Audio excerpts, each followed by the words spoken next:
Hello बच्चों, स्वागत है आप सभी का राहुल एकेडमी के इस नई वीडियो में। प्यारे बच्चों, आज हम लोग कक्षा 12 की रसायन विज्ञान में एक बहुत ही महत्वपूर्ण टॉपिक पढ़ेंगे जिसका नाम है अमोनिया बनाने की हैबर विधि प्रक्रम।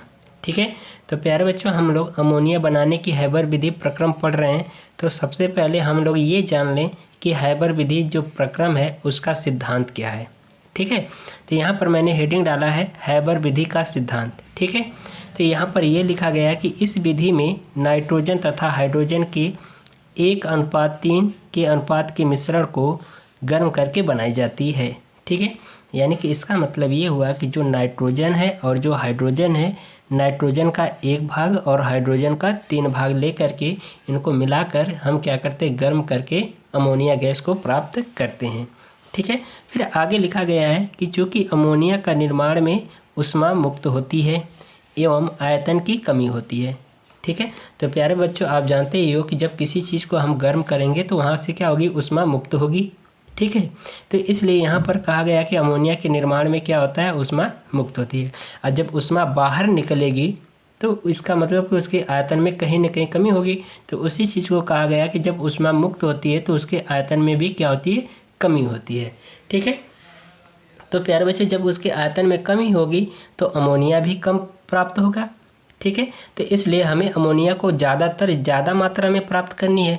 तो इसलिए यहाँ पर लिखा गया कि अतः लासा तेलिए के नियम से, लासा तेलिए के नियम में ये कहा जाता है कि हम ताप को कम करके और दाब को बढ़ा करके हम अधिक से अधिक मात्रा में उत्पाद प्राप्त कर सकते हैं। ठीक है, तो इसीलिए यहाँ पर लिखा गया कि लासा तेलिए के नियम से। ठीक है, तो यहाँ पर कहा जा रहा है कि कम ताप एवं उच्च दाब पर अमोनिया अधिक मात्रा में उत्पन्न होगी। ठीक है, तो इसलिए यहाँ पर क्या किया जाता है, ताप को ही कम करते हैं और दाब के मान को बढ़ा करके हम क्या करते हैं, अधिक मात्रा में अमोनिया प्राप्त कर लेते हैं। ठीक है, तो यहाँ पर अभिक्रिया लिखी गई है, यहाँ पर लिखा गया N2+3H2, ये उत्क्रमणीय अभिक्रिया का चिन्ह है। ठीक है, तो यहाँ पर बन जाएगा, इन दोनों को मिला देंगे तो बन जाएगा 2NH3 और यहाँ पर NH3 हमारा क्या है, अमोनिया है। और प्लस इसमें कहा गया कि अमोनिया के निर्माण में ऊष्मा भी मुक्त होती है, तो इसलिए ये हमारा अमोनिया का निर्माण हुआ है और प्लस ऊष्मा मुक्त हुई है। ठीक, अब हम लोग बनाने का प्रक्रम पढ़ेंगे। ठीक है, तो बनाने का प्रक्रम कहें या बनाने की विधि कहें, दोनों बात एक ही है। ठीक है, तो यहाँ पर देख रहे हो लिखा गया कि हैबर विधि में N2 तथा H2 को 1:3 के अनुपात में मिलाकर 200 वायुमंडलीय दाब पर तथा 500 डिग्री ताप पर लोहे के चूर्ण उत्प्रेरक जिसमें मॉलिब्डेनम वर्धक मिला होता है। फिर उसके बाद कह रहा है कि के साथ उत्प्रेरक कक्ष में गर्म करते हैं तथा इसमें प्राप्त अमोनिया को संघनित्र में प्रवाहित करके द्रवित कर लेते हैं। शेष गैस को पुनः उत्प्रेरक कक्ष में प्रवाहित करते हैं जिससे अमोनिया का लगातार उत्पादन होता रहता है। तो आइए हम इस पूरी बात को चित्र के माध्यम से समझते हैं। तो मैंने यहाँ पर इसका चित्र बना रखा है और चित्र को देख करके ही हम लोग क्या करेंगे, पूरी एक्सप्लेनेशन को समझेंगे, यानी इन सभी बातों को हम समझेंगे चित्र के माध्यम के द्वारा। ठीक है, तो यहाँ पर देखिए, यहाँ पर मैंने चित्र बना रखा है। ठीक है, ये हमारा चित्र का नाम है हैबर विधि द्वारा अमोनिया का निर्माण। ठीक है, तो आप जो भी चित्र बनाइए उस चित्र का जरूर नाम लिखिए कि हमने किसका चित्र बनाया है। ठीक है, तो ये चीज़ें, तो यहाँ पर देखिए प्यारे बच्चों, यहाँ पर सबसे पहले क्या किया गया है, कंप्रेसर पंप है और यहाँ पर क्या है, एक उत्प्रेरक कक्ष है जिसमें हमारा क्या, मॉलिब्डेनम और लोहे का चूर्ण भरा होता है। ये हमारा संघनित्र है और इस संघनित्र में हम क्या करते हैं, ठंडा जल प्रवाहित करके जो गर्म गैसें होती हैं उनको हम क्या करते हैं, ठंडा करते हैं। और यहाँ पर जो सर्कुलेशन पंप है ये क्या करता है, दोबारा उस गैस को सर्कुलेट करके वापस रिटर्न फिर कहाँ पर भेजेगा, उत्प्रेरक कक्ष में भेजेगा। ठीक है, तो इन सभी बातों को हम क्या करते हैं, फिर एक बार चित्र के माध्यम से जो हमारा प्रोसेस है अमोनिया बनाने का उसको हम समझते हैं। ठीक है, तो यहाँ पर प्यारे बच्चों देख रहे हो कि सिद्धांत में ये कहा गया था कि नाइट्रोजन का 1 भाग और हाइड्रोजन का 3 भाग को लेकर के, यानी 1:3 यानी 1:3 के अनुपात में लेकर के उनको हम क्या करते हैं, गर्म करके अमोनिया बनाते हैं। ठीक है, तो उसी चीज़ को यहाँ पर लिया गया है कि नाइट्रोजन का 1 भाग और हाइड्रोजन का 3 भाग मिला करके हम क्या करते हैं, इस कंप्रेसर पंप में भेजते हैं। ठीक है, यह कंप्रेसर पंप इन सभी को क्या करेगा, कंप्रेस करके कहाँ पर भेजेगा, उत्प्रेरक कक्ष में भेजेगा। तो यहाँ से ये कंप्रेसर पंप के द्वारा ये जो हमारा नाइट्रोजन और हाइड्रोजन का जो मिश्रण है, इस पाइप के थ्रू या इस नली के थ्रू कहाँ पर आएगा, कंप्रेसर पंप में आएगा। और मैंने यहाँ पर डायरेक्शन भी दिखा दिया कि ये कैसे कहाँ पर आ रहा है। ठीक है, तो ये जो गैसें हैं हमारा, यानी कि जो नाइट्रोजन और हाइड्रोजन जो है, ये हमारा कहाँ पर आएगा, उत्प्रेरक कक्ष में आएगा, जहाँ पर उत्प्रेरक के रूप में लोहे का चूर्ण और मॉलिब्डेनम भरा गया है। ठीक है, जो कि कार्य है उत्प्रेरक का कि यह कि अभिक्रिया के वेग दर को क्या करेगा, बढ़ा देगा। तो यहाँ पर जो हमारा अमोनिया का जो निर्माण हो रहा था वो क्या हो रहा था, बहुत स्लो हो रहा था।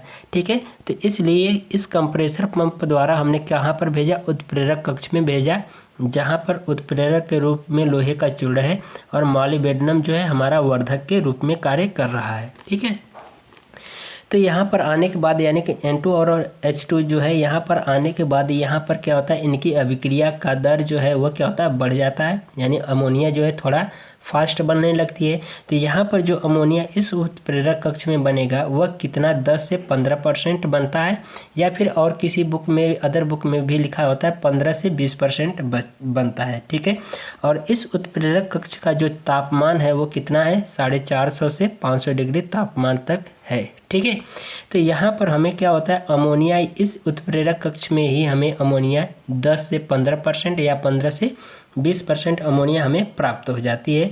और अमोनिया प्राप्त हो जाती है और प्लस साथ में ही हमारा नाइट्रोजन और हाइड्रोजन भी रहता है। ठीक है, तो अब इसको हम क्या करते हैं कि इस उत्प्रेरक कक्ष से जो ये हमारा नली लगी है, इस नली के थ्रू हम कहाँ पर भेजेंगे, इन सभी को संघनित्र में भेजेंगे। तो इस नली के थ्रू हमारा क्या क्या आ रहा है, N2 यानी नाइट्रोजन, हाइड्रोजन और अमोनिया, तीनों इस नली के थ्रू यहाँ से जो मिला है यहाँ से आएगा कहाँ पर, संघनित्र में। ठीक है, और संघनित्र में ये होता है कि हम क्या करते हैं, संघनित्र में ठंडा जल प्रवाहित करते हैं। ठंडा जल प्रवाहित करने का मतलब ये हुआ कि यहाँ से 450 से 500 डिग्री तापमान पर ये जो गर्म थे, इनको हमने क्या किया, इस संघनित्र वाले कक्ष में इनको ठंडा किया। और ठंडा करने के बाद जो बाकी जो अदर गैस होते हैं या अदर जो जल होते हैं, उनको हम क्या करते हैं, इस नली के द्वारा बाहर निकाल लेते हैं। और जो अमोनिया होती है वो द्रवित के रूप में इस संघनित्र का जो ये स्तंभ है या ये जो कक्ष है, इस कक्ष के नीचे क्या होता है, बैठ जाता है अमोनिया द्रवित के रूप में। और यहीं से हम क्या करते हैं, अमोनिया को बाहर निकाल लेते हैं। ठीक है, अब हमारा साथ में बचता है N2 और H2 गैस बचता है। तो हम इसको क्या करते हैं, N2 और H2 गैस को क्या करते हैं, इस सर्कुलेशन पंप में भेजते हैं। ठीक है, ये सर्कुलेशन पंप दोबारा क्या करता है, इस नली के थ्रू कहाँ पर भेज देगा, वापस उत्प्रेरक कक्ष में भेज देगा। फिर से यहाँ पर नाइट्रोजन और हाइड्रोजन क्या होता है, उत्प्रेरक कक्ष में गर्म होगा। गर्म होने के बाद फिर से 15 से 20% अमोनिया बनाएगा। और फिर नाइट्रोजन और हाइड्रोजन गैस प्लस अमोनिया तीनों इस नली के थ्रू फिर क्या होगा, संघनित्र में आएगा। और संघनित्र में क्या होगा कि जल, ठंडे जल द्वारा प्रवाहित करके उनको ठंडा किया जाएगा। और अमोनिया जो होती है वह द्रवित रूप में नीचे बैठ जाएगी। और बाकी जो जल होगा वो क्या होगा, इस नली के द्वारा बाहर निकल जाएगा। और जो लास्ट में जो बचेगा नाइट्रोजन और हाइड्रोजन, उनको फिर दोबारा हम क्या करेंगे, इस सर्कुलेशन पंप में भेज करके फिर हम सर्कुलेट करा करके फिर उत्प्रेरक कक्ष में भेजेंगे। फिर से हम यहाँ पर अमोनिया प्राप्त करके फिर कहाँ पर लाएंगे, इस संघनित्र में लाएंगे। ठीक है, तो ये जो प्रोसेस है पूरा ये लगातार होता रहेगा। और अमोनिया यहाँ पर हमें 10 से 20% प्राप्त होती रहेगी, यानी कि 15 से 20, ठीक है, या 10 से 15 कह रहे हैं, या 15 से 20% प्राप्त होती रहेगी। ज़्यादातर मोस्टली जो बुक में है आपका 10 से 15% है। ठीक है, और कहीं कहीं किसी बुक में 15 से 20% भी कहा जाता है। ठीक है, तो इस तरह से हम क्या करते हैं, अमोनिया का निर्माण करते रहते हैं।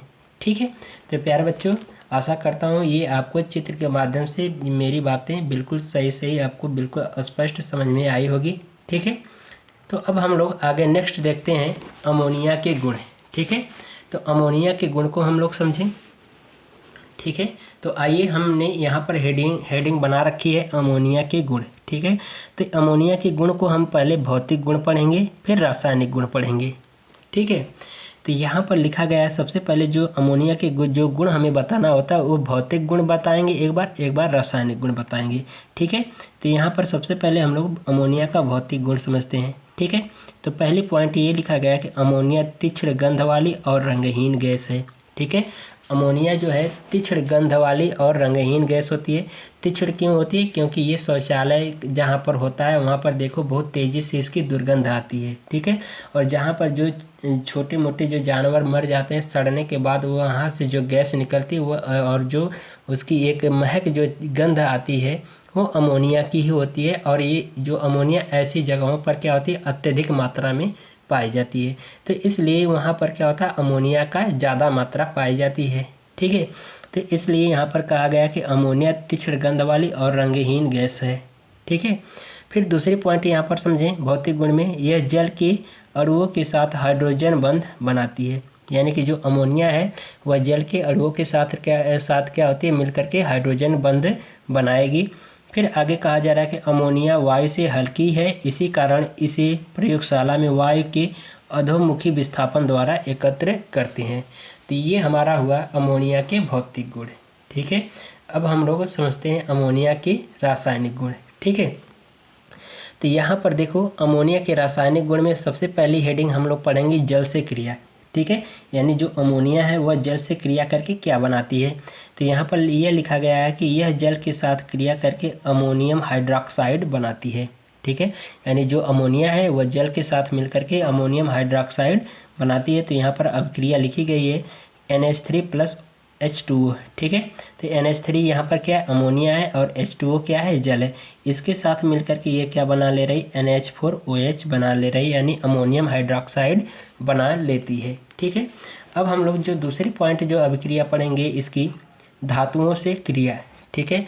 यानी जो अमोनिया है वह धातुओं से क्रिया करके क्या प्राप्त करती है, ठीक है। तो यहाँ पर लिखा गया है कि अमोनिया की धातु से क्रिया कराने पर धातु एमाइड प्राप्त होते हैं, ठीक है। यानी कि जो अमोनिया है, अमोनिया को धातु से क्रिया कराते हैं तो वह क्या प्राप्त करता है, धातु एमाइड प्राप्त होते हैं, ठीक है। तो यहाँ पर अभिक्रिया लिखी गई है, यहाँ पर लिखा गया है कि 2Na + 2NH3 + 2, यानी कि ये एरो का चिन्ह 2NaNH यहाँ पर लिखा गया है। इसको फिर से देखिए, यहाँ पर लिखा गया है 2Na + 2NH3 arrow 2NaNH2 + H2, ठीक है। तो ये हमारा क्या होता है, अमोनिया इस सोडियम धातु से क्रिया करके क्या बना लेती है, सोडामाइड बना लेती है, ठीक है। तो ये हमारा हुआ अमोनिया बनाने का हैबर विधि और उसके सिद्धांत और उसके भौतिक और रासायनिक गुण, ठीक है।